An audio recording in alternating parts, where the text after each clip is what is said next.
We're just gonna pop over to the bush camp to get some grass to get the fire started.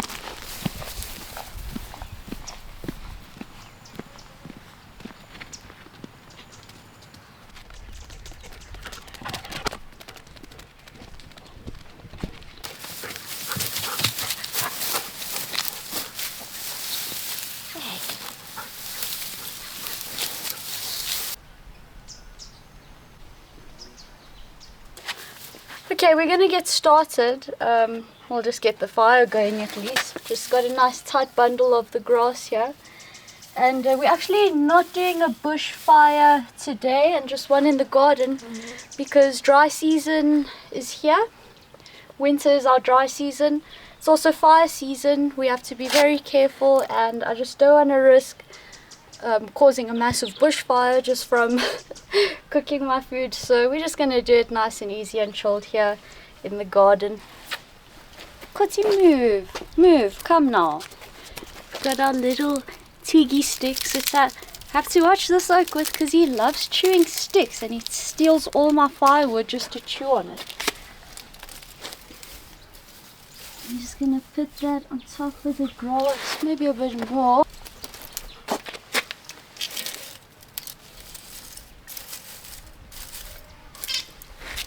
Two bigger super dry pieces. So that's how it looks. And then just some extra grass on top for good measure.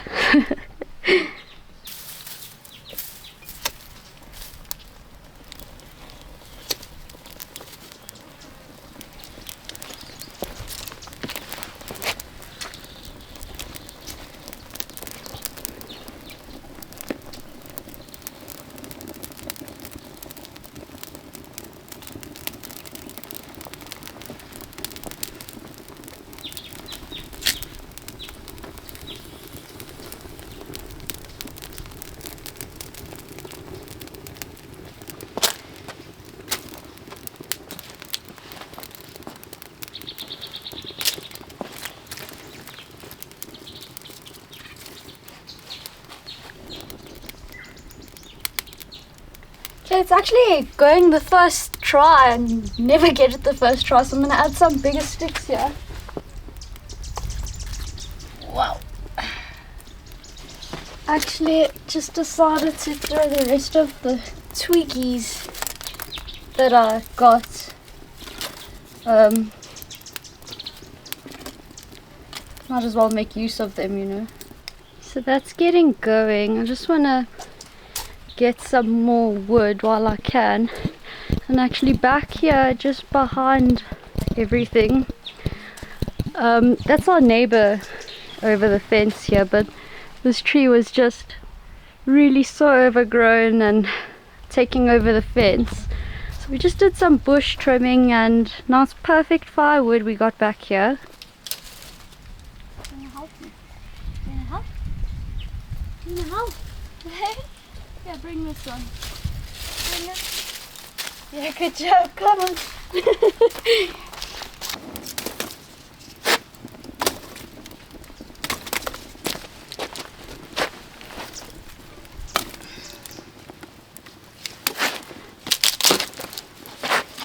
Nice dry wood. Righty, it's not a braai without some dop. So we got clippies, my favourite. Nice thick one. Unfortunately, I don't have a fridge, so there's no ice, and the Coke is pretty warm too.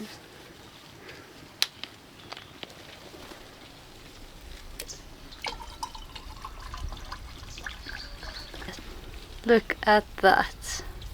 Gorgeous. Your girl loves a good brandy and Coke, let me tell you. Cheers.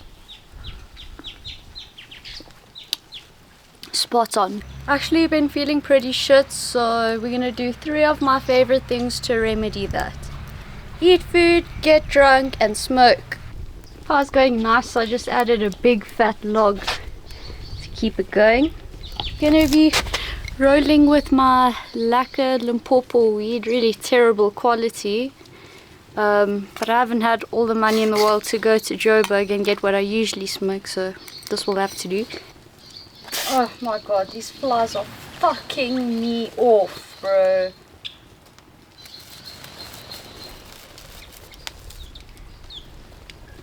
Joint done. Had to put a jersey on, the temperature's already dropping. Let's get down to the real meat and potatoes of this video.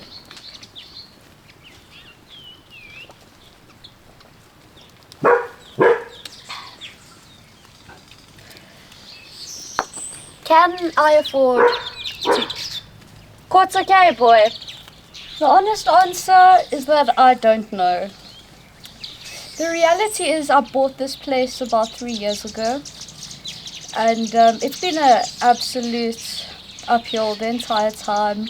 To be honest, there's not been really any moments of reprieve or release. It's just been constant stress and hard work.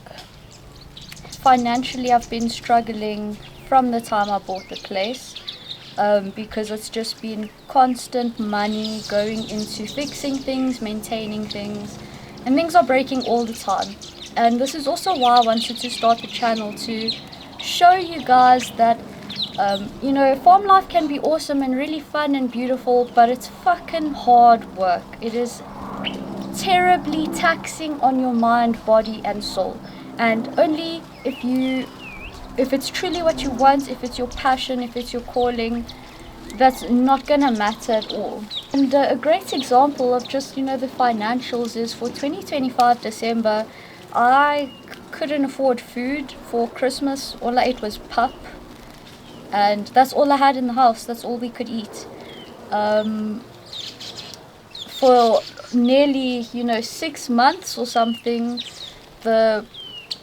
we had lightning strike on the farm, so our borehole pump went and we didn't have any water, and I didn't have money to pay for people to come and repair it. So thank God we have seasonal rivers, because we literally just lived off the rivers for like over 4 months, showering, drinking the water, doing our washing, all kinds of things. We relied on the river so much, and honestly, if we didn't have the river, I don't know what we would have done. And in the same line, obviously no water means we had no flushing toilets. You know, as a girl, it sucks. I had to go through periods and stuff just using the bush as my toilet. And you know, I told some family members about that, and they really thought it was a big joke. Oh, Kiara needs to dig a hole to take a shit. Realistically, these people were laughing at my misfortune, which is fine, whatever. I loved them, and honestly, I laughed with them, because yeah, it is funny to hear that someone has to do that. But I also knew that if those people had to trade places with me and shit in the bush, shower in the river, drink the river's water, whatever it is, they would not last a fucking day. And it just comes down to that grit that's really so necessary for this kind of life, which I'm sure you guys already know. And you know, living out here, especially in summer season when it's rainy season, there were so many times the power was going out just because the government, they do not give a fuck about South Africa in general. But even the infrastructure for the, you know, the main big power plants and facilities in farming towns like this, they literally couldn't give two shits. And it just takes the wind to blow just a little bit extra hard and the power's gone. So, okay, so you might be asking yourself, okay Kiara, but what are you doing to actually make money here? We did have animals. We had about 20 cows, 35 chickens, and way too many pigs, like nearly 50. And couldn't afford to feed them either. It started getting really tight in terms of money, and it seemed like the best idea at the time was to sell the animals. First of all, to be done with that responsibility of having more mouths to feed, but also to sell them and get some money out of it. So the animals are gone. You know, the bush camp takes out the majority of this farm space and property, and it's all very much uphill, rocky. It's not the best for planting, to be honest, even if I wanted to try making money from crops and growing. And this is also a problem. I did not think about these things when I bought this place, which is also my fault. More just, you know, rearing to get going and to have my own farm and my own place, and I didn't ask these crucial, important questions that are so necessary if you're going to invest in something like this. Yeah, and besides that, you know, I started the YouTube channel so I can, you know, try sell my art as a way to make income. But it's far too soon. The channel just started. I'm barely getting views. I barely have subscribers. That's a long run thing. It's not going to happen tomorrow. But honestly, how could I let this all go? It's given me more than a home. But yeah, you know, you see bush and dogs and rivers and just awesome sovereignty, and I see bills and insane responsibility that I'm struggling to upkeep. And honestly, it's literally a never-ending story.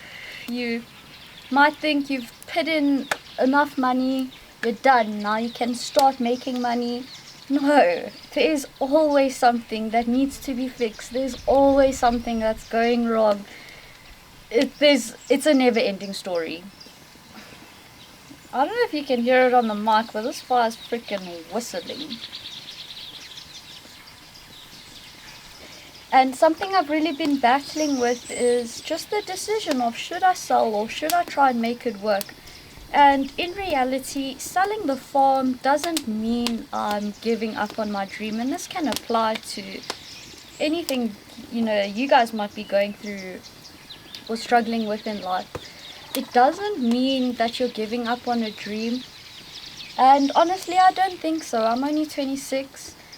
I haven't been working for a while, and you know, there's no income.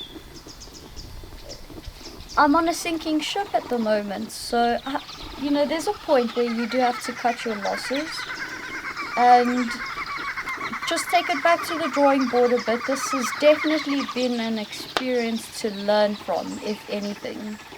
And to answer that question, you know, can the farm help me achieve the life that I want? No.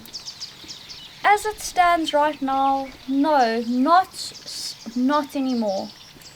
Heavy or not anymore. There was a time where it could have, but that window of time has definitely passed.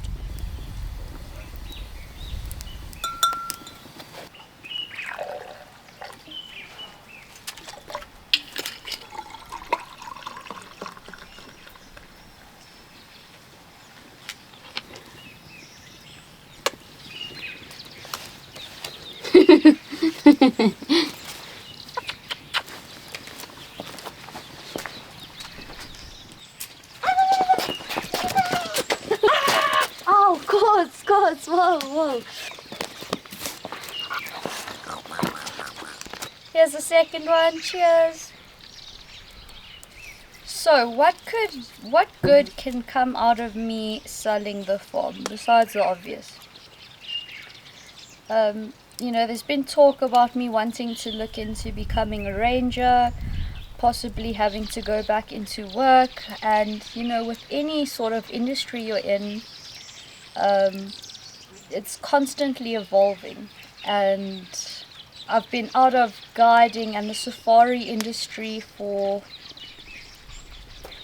over 3 years now. So I definitely have to come back with a fucking pep in my step. Meaning qualifications and certifications and whatnot.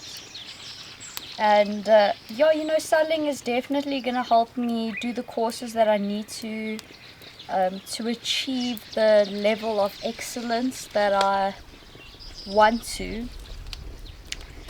And also an idea I had is, you know, maybe the problem is that I try to do this on my own, and what's missing is like-minded people who have the same vision. And so I've been having the idea of, you know, using the money from the sale of the farm to invest in another business or become a shareholder. You know, that way I'm still a bit of a big boss and not just an employee, which is really so important to me now that I've been my own boss and been doing my own thing for so long. I don't want to compromise. I still, figuratively speaking, want a seat at the big table where you say what goes, you know.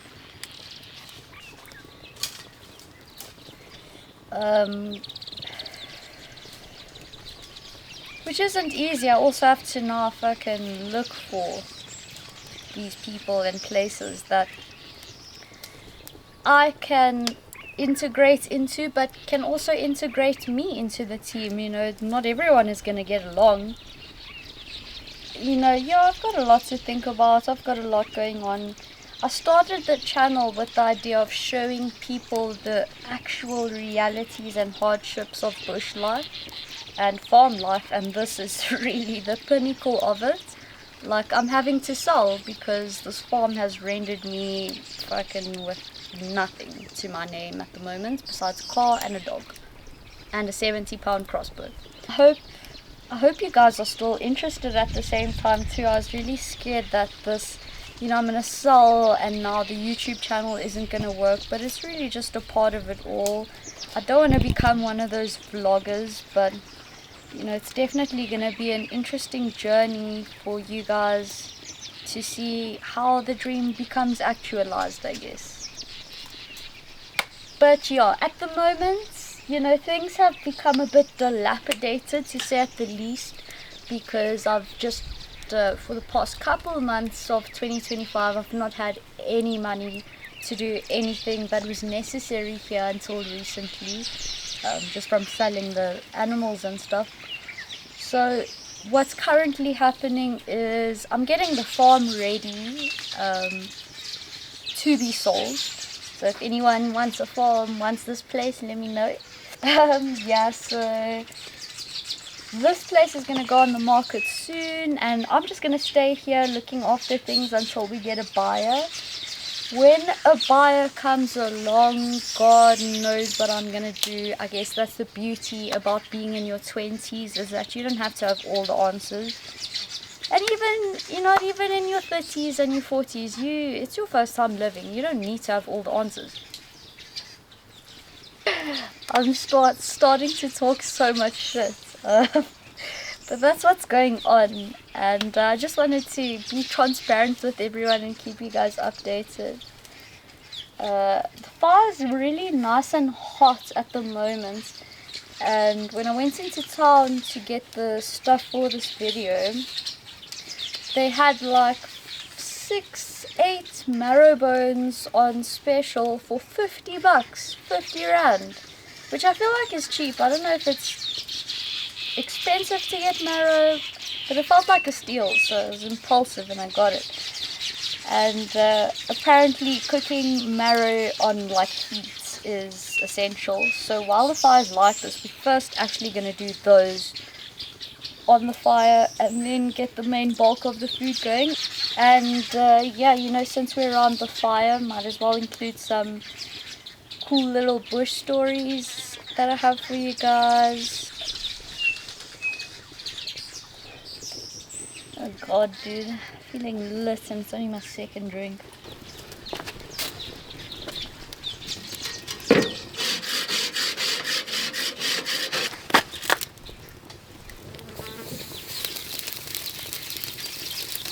Oh, it's moved! I haven't sharpened this knife in a year and it's still super sharp. I've used it for pretty much everything you see in this video.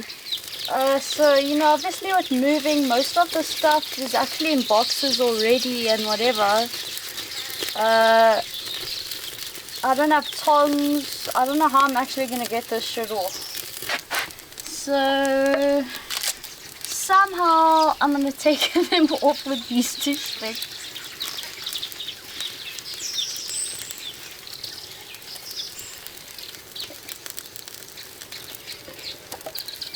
Ah! Oh no! Let's do a little live taste test.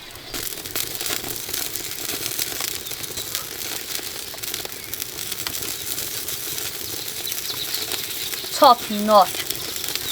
It's very rich, but very, very yummy. This on some toast or something. Oof. Okay, so all the marrow is off. We're gonna get to the actual stuff that I prepared for the video and for dinner. But there was an extra bone that I forgot about on the fire, so we're just gonna let Doob Face over here have it.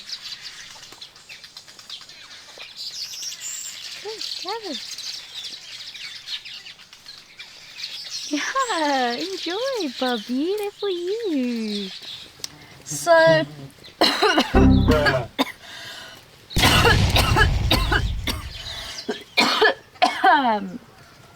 since we got a little bright campfire going, thought why not tell you guys little campfire stories. I thought I'd tell you guys about Shadow, my first proper dog, who was a Siberian Husky. Me and my dad, we like to think he was a wolf hybrid, but I'm pretty sure he was just a husky. And yeah, this was my first encounter, my first dangerous encounter with wildlife. And yeah, I was visiting my granny who stays in Durban, Phoenix specifically. But yeah, and we had Shadow in this, you know, she had this massive wraparound garden and was surrounded by the forest of KZN in the garden. You know, we were right on the edge of everything there. And anyways, people say that oranges or citrus do something negative to monkeys and baboons. I don't know how true that is, but for this story it might be a bit of proof of that. So anyways, I was a kid, I was probably like 8 or 9, 10, and I had a nice little lacquer summer orange going in my hands, you know, eating it, walking outside. I wanted to go see what Shadow was doing in the prime heat of the day, you know. And anyways, as I'm walking to the back, I noticed, you know, when things are wrong in the bush or in nature, in wildlife, there's always that ominous silence. And anyways, it was very quiet. And look up and just take a moment from my orange, and I noticed that there's actually a troop of baboons by the garden right now. And I'm tiny, so they're definitely not intimidated by me. And I have an orange in my hand. I'm eating this thing. And the KZN baboons aren't quite like the ones in Cape Town, but they definitely are still cheeky. And so anyways, you know, one called. Next thing I know, there's this massive fucking male that's like, you know, from a tree that's in a distance, like a pawpaw tree actually my granny had in her garden, coming off that tree and sort of moving, charging towards me. But there's still quite a big distance in the garden between us, and notice this. Shadow, my dog, my husky, still nowhere to be seen. I fucking panic when I see this, because it's the heat of the afternoon, all the adults are inside having a nap, watching telly, whatever it is, you know, they're not worried about me, who's always adventuring around outside anyways. Dude, does this fucking baboon not come charging towards me? So I just instinctively, I was just like, Shadow, Shadow, calling my dog. Dude, like fucking man of steel, this oak comes flying around the corner of the house. No questions asked. If you guys are South African and you know baboons, your dog has a very small chance against a 1v1 with a baboon. Doesn't this oak put his life on the line? He just sees the you know, as he's coming around the corner, there's a baboon sort of on the ground already on its way to me. The baboon is here, I'm standing here. It's moving towards me, and as it's about like here, Shadow's coming around the corner. Doesn't he catch this thing on the back of its neck? It's a whole scuffle, it's all hectic. I'm a kid, I'm panicking, I'm screaming, I'm running the fucking other direction. I'm not a white person in a horror movie. Go the other way, screaming for my dad, adults, whatever, help. And bro, does my dog not fucking put up a fight with this baboon? Let me tell you, tooth and nail, fighting for his life, protecting me. Honestly, like, I'll never, ever, ever forget that dog or that moment. And, anyways, yeah, you know, all the adults come running. What the fuck is Kiara screaming for? Shadows fucking making hectic sounds. Everyone comes out and then, like, you know, it dissipates for a bit. There's a lot of screaming when baboons scream. Fuck, it's like a... And, yeah, you know, they tussled. He didn't kill it. Shadow didn't kill it. I wouldn't say he killed it. But boy, was that thing beaten and broken. My boy, fucking, he showed up. And yeah, so, you know, I'd like to think in my little child mind that was the alpha, and he like pulled up and like, this is my girl and whatever. But y'all never forget that, eh? What an awesome dog. This is nice and hot, you know. I think we can get our little s'mores going.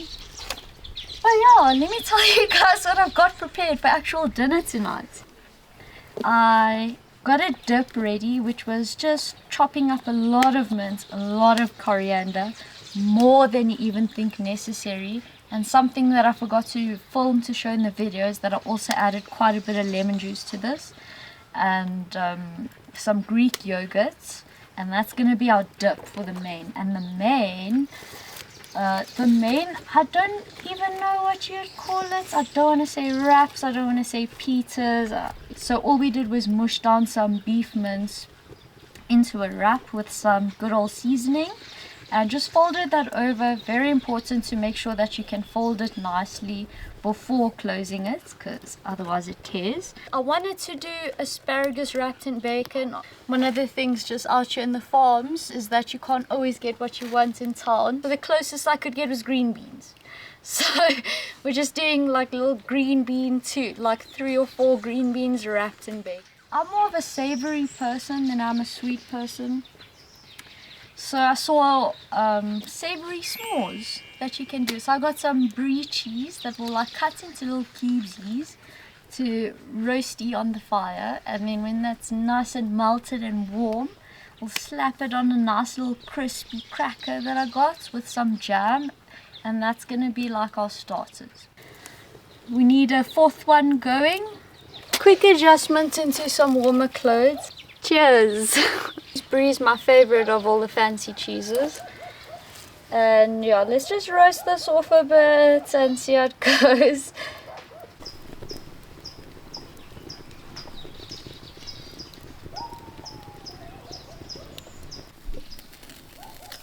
Oh shit! Oh no! Oh my god, dude. Are you joking? Bro, I just dropped it. Here's what it looks like after being melted down a bit. Oh my god, are you joking? Okay, well, like, I guess it's like a sandwich now. Some yummy Cape fig jam.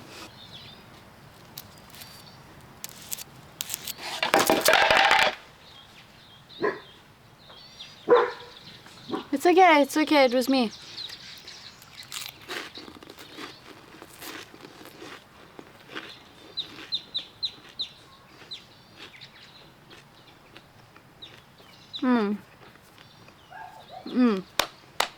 I'll be honest though, what makes it is the jam. Without the jam, it would not be as good.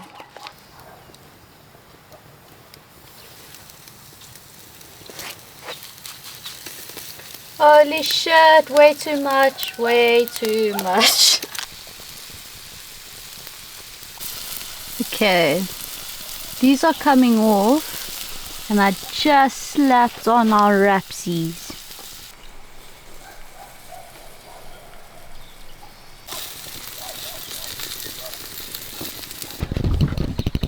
Holy shit, this table is fucking wobbling with me, bro. These are done. Let's try one while we wait for the pizzas.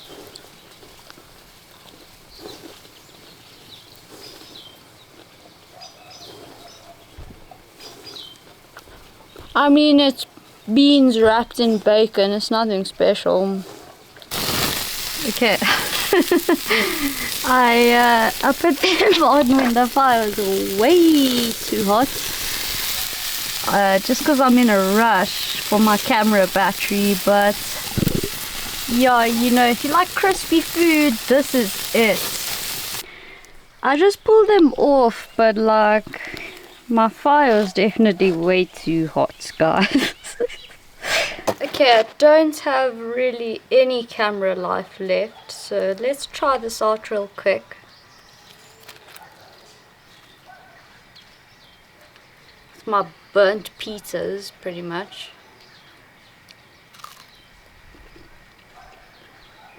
Mmm. Mmm. Mmm.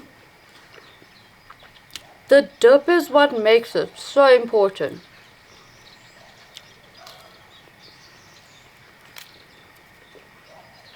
Anyways, thanks for watching. Like and subscribe. And see you guys next week.